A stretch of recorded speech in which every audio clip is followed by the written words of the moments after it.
Capital AudioFest 2024, Sunday afternoon, quick impressions wrap up. I think I interviewed like 25 people. It's honestly a total blur. I want to mention that Doug White of The Voice That Is put on an amazing live performance for us on Friday evening with the Joe Block Trio, a three-piece jazz band. Totally fun. It was one of the favorite events for many of the attendees here. Yesterday and today, I interviewed Max Magri, Grandi Note. I'd never heard of Grandi Note, but I'm walking by and there's the two giant towers. Grandi Note from Italy, big, four woofers, four wideband woofers, a tweeter, and then four wideband woofers underneath it. A very cool system. I interviewed him. Sounded pretty good. SoundLab. Chris from SoundLab is the distributor for SoundLab in North America, and he's basically trying to get the SoundLab brand from Roger West back on people's radar. He had two rooms, one smaller room with digital and a very large room with the very largest 9-foot-tall SoundLab electrostatic speaker. Now, I'm a planar person. I've been a planar person my entire life. My first speaker was Magnepan MG3As.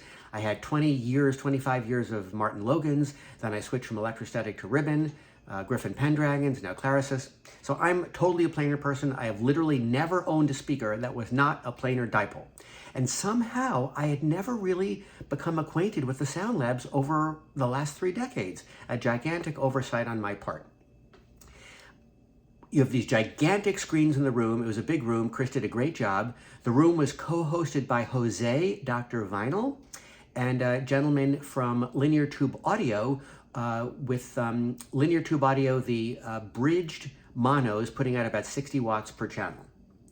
I thought the SoundLab, I spent an hour in this room. I happened to be there while Herb Reichert was in the room and Sandy Gross, who's a well-known, kind of before my time, a loudspeaker company owner, bigwig, Sandy Gross. He was there at the same time Herb Reichert was there. They were there for an hour.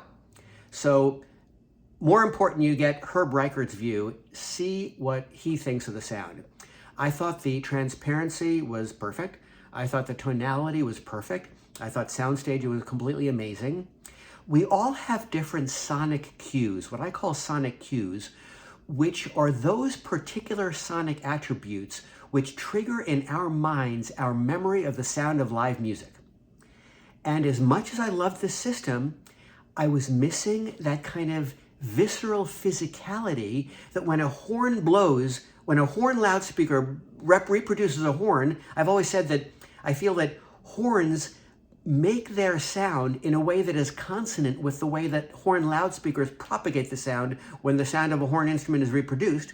I feel similarly with other loudspeaker topologies, but as much as I like the SoundLab transparency and of course dipole openness and tonality, it was a very non-fatiguing sounding, good tonal balanced system. Somehow I was missing the physicality of a good horn system, or certainly the physicality of the MBLs, which are unparalleled in visceral physicality, as you may know. So I appreciated it, and I spent an hour there, but I was just missing the physicality, and that frankly is why I moved from electrostatics to ribbons. I like the Clarisis, I like the Magnepan, I like, well, Magnepan's planar magnetic, I like the Alsavox. All of those to me have slightly greater corporeal body and physicality than I heard from the SoundLab or than I used to hear from the Martin Logan. So fascinating system. I'm really grateful that I got to spend quality time in front of giant SoundLabs. I think you should all listen to them if you're interested in planars. It's a fascinating system. I just couldn't fall in love with it because of what to me I perceived subjectively as the physicality that I'm used to from other speaker topologies. But I think it's great that Chris is reintroducing this long-standing brand and putting it back on the radar in this country. I listened today to the Karma Enigma Viren 4D, and that's the system that is the second Viren line up from the bottom. It's not a Diapolito array the way the 1D and the 2D is. It was driven by Conrad Johnson Electronics. I actually sat and listened to this room, took a break for a change, and I thought it sounded great. I thought, and I always get a little nervous when I hear diamond encrusted this and beryllium that and you know, diamond and fancy unobtainium this and that and ceramic drivers. I just have a little bit of a dogmatic bias against some of that stuff because I thought, oh, is that going to be fatiguing and bright and beryllium and diamond crusting, blah, blah, blah. I didn't hear that.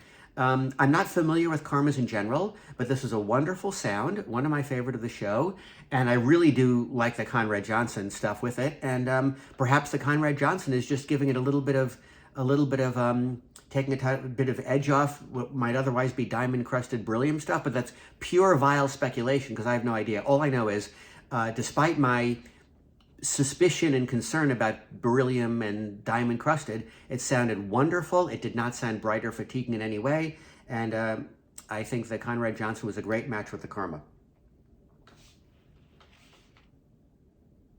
One trend that was clearly apparent to me, the companies, even some of our biggest, best companies, Avant-Garde, Acora Acoustics, they are conscientiously trying to bring in new, younger people.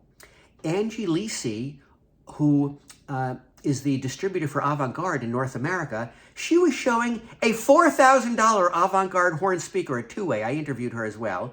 $4,000 speaker, there's like a $3,000 or $4,000 subwoofer in the middle of it. So for like, I don't know, $10,000 or something, you have a complete Avant-Garde system. And it's clear that Avant-Garde is trying to go to a much, much more modestly priced line of components. Acora Acoustics, same thing. He had me listen to a very small little marble encased, not granite, marble encased box. And I told him when I finished listening, if you put a curtain over this thing, you'd have no idea it was such a tiny speaker. So he has a new line of the MRC series, which is very modestly priced, a mini monitor thing, a floor stander, for a few $1,000s. Similarly, Mike Powell, OCD Mikey Veristar, also was showing what you can do for under $30,000. He had Fisher & Fisher monitor speakers, very cool, NAT Dejan's SET amplifier, with his GM70 tube, I think, 30-40 watts or so with a digital setup. And Mike Powell was showing how good sound you can get for under $30,000. I thought that was a very impressive system. So a number of brands off the top of my head, Veristar, Acora Acoustics, and Avant-Garde are explicitly targeting a much modestly priced consumer and trying to bring younger people into the hobby. I think that's a great trend. My favorite rooms overall, and just to be clear, I listened to far, far fewer rooms this year because remember, I'm focused almost entirely on interviews. So I did many, many more interviews and very far fewer just quickie flybys. But my favorite rooms of the ones that I did enter for interviews, I liked Elliot's Global Riviera room, the Oz Tehran's Stenheim Viva room, the Karma Conrad Johnson room, the Von Schweikert VR30 with Westminster Lab Electronics and Lampezator room, the Ken Stevens Clarisis and Convergent Audio Technology tube amp room, and the Soundland room. I liked it very, very much. I just had a little bit of cognitive dissonance that about the physicality thing on the instruments, but it was absolutely one of my favorite rooms. The show was wonderful. I interviewed Gary Gill. He felt the show was slightly better attended than last year.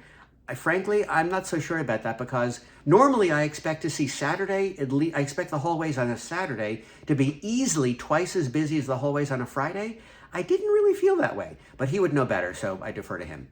Anyway, thanks for listening, and it was really a wonderful show. I really do think this Capital AudioFest show is kind of the most the most fun show out of the country because it's bigger than Southwest, although Gary's trying to grow that, bigger than LA, and not nearly as unmanageable and overwhelming and trade show feeling as Exponent. So I'm definitely going to come back to Capital AudioFest next year. Bye-bye.